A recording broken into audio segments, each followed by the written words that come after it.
DutchClips. My name is Pei, and I'm sitting here with eMC.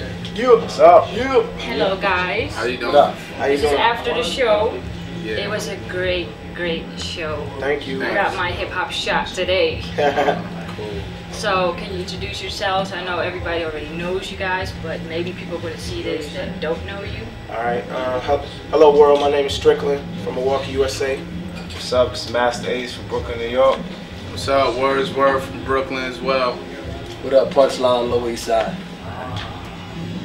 Introducing themselves. You should know who they are. You should get all the albums. But of course, the main person here is Masta Ace. Everybody knows Masta Ace. Tell us how you started. A little bit, not the whole history. Well, I was born now. I started in 1988 with Cold Chillin' Records, Marley Marl, Juice Crew. Put out my first album in 1990. Then I went to Delicious Vinyl Records in LA, did 2 albums with them, 93, 95. Then I put out Disposable Arts, my 4th album in 2001. On M3, which is the new label that we're all signed to and putting records out through. And in 2004, Long Hot Summer was my 5th and final solo album. And now my contribution musically is with these brothers right here in the form of the eMC group. And any music you hear from me will be under that umbrella eMC now. So how did you get up with Marley Marl? Oh wow, well I won a rap contest way back in like '86. And I got first prize in this rap contest, and studio time was the actual prize, studio time with Marley Marl. So that's how I met him, and I recorded my 6 hours, and then we kept working together after that. Okay, back to the future. I read that you told in an interview that guys or people, the fans, were already seeing you guys as a group when you guys weren't a group yet. There were a lot of collaborations. How did you feel about that? That the people already thought that you were a group. Word. Was on me? Okay. It's a great thing. It's a great thing. I mean, we already been hanging together outside of just doing the music and whatnot. We went on tour with Ace in 2001, and the chemistry on the tour, there was no bickering, no fights, or nothing like that. So it was just like a natural transition to do the group thing and to showcase all of us together. Because when we get together on songs, there's no slacking in the rapping. Everybody comes with it, so it's just hot like that. So it wasn't weird for you guys that people were already saying it? You didn't feel weird about it, or did you feel pressured in setting up a group? Nah, I don't think it was any pressure. It was just the fact or just the choice of doing it or not. If we wanted to do it, we knew it would be hot if we do it, and if we didn't do it, we still was hot individually. So either way, you're gonna get something hot. Okay, so the album is gonna come out next year? Yes. Yeah. Okay, are you still gonna do individual projects? Yeah. Yes.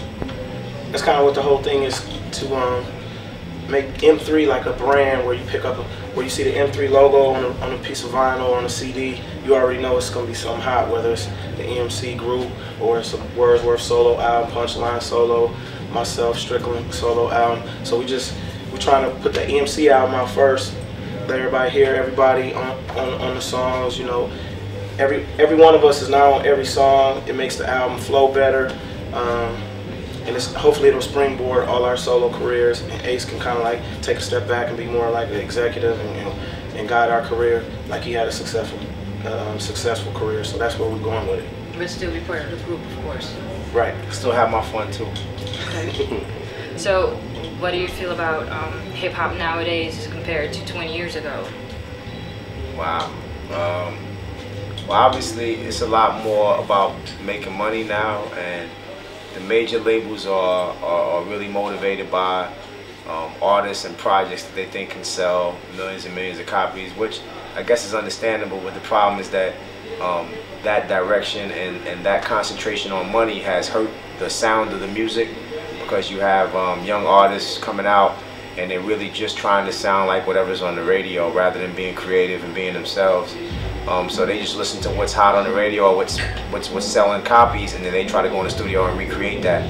And unfortunately, that is the down part about it. Hip hop has kind of reached a point where it's kind of stale now, and everybody's kind of doing the same thing and rapping about the same things. And so hopefully, groups like us can kind of pump some new blood into hip hop and show people that you can make good records and exciting records, and it don't have to sound exactly like a Jay-Z record or a 50 Cent record or some other, you know, big selling artist. And that's what we plan on doing. So you think your sound hasn't really changed over the past 20 years? My sound or hip hop? Your sound. Oh wow, my sound has changed every single album. I think. But not with the mainstream, just for yourself. Yeah, I mean, each album has had a life. I've tried to give each album a life of its own. So when I went into the studio with each album, I didn't look back and see what I did in the last record and try to recreate that. I just worked from where I was mentally and where I was in my life at that point in time, and tried to make music based on where I was at that point in time. So when you listen to each album, they really don't sound anything alike. I think maybe the closest two albums would be Long Hot Summer and Disposable, because there's a connection with the story being told on those albums. But other than that, each album has a life of its own. And from 1988 until now, I think I've definitely evolved and changed with the times. I've tried to anyway, change with the times and not sound dated, not sound old, but still sound like myself. So don't you think that with M3, you have to focus more on what hip hop and rap is focused on nowadays, like the younger crowd? Nah, that's the great thing about M3 is that we have all of the creative control. And the last two records that I put out, that was the important thing for me, was like to do the records that I wanted to do. No input from any executives, any so-called A&R people. And this eMC album is just that. It's just us four deciding which beats we wanted to use, which songs we wanted to do, what the hook was going to be, who was going to say which verses, and all that kind of stuff. We decided on all that stuff ourselves.